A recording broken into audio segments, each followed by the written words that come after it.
The great previous pandemic that struck the world in recorded times is the great flu pandemic of 1917, 18, and a little bit in 19.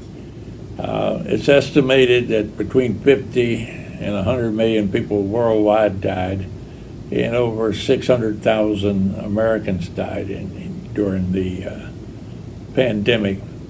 Key West at the time was, of course, a major military base with World War I raging in Europe, and had been, of course, started in 1914. We had joined the war in 1917, and the peak was reaching in September and October of 1918, and the Germans surrendered in November 1918. So at the peak of the war, this pandemic hit.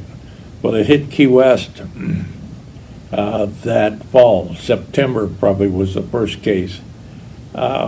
Key West at the time had a population probably not quite as much as today, around 20-some thousand. It's hard to tell because we don't know how many military people were here during the war. But we do know that Key West and had a population in the 20,000s, and there was almost nobody in the Keys outside of Key West. Less than 1,000 people lived on the Keys at that time.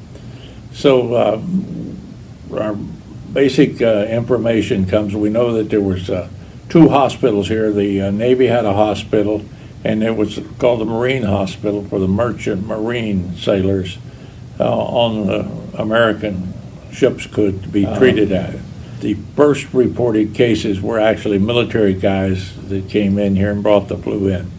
The Monroe County Health Officer, Dr. W.R. Warren, at the end of 1918, submitted a report to the state of what happened during the thing. And his estimate, it was 79 deaths from influenza during that epidemic.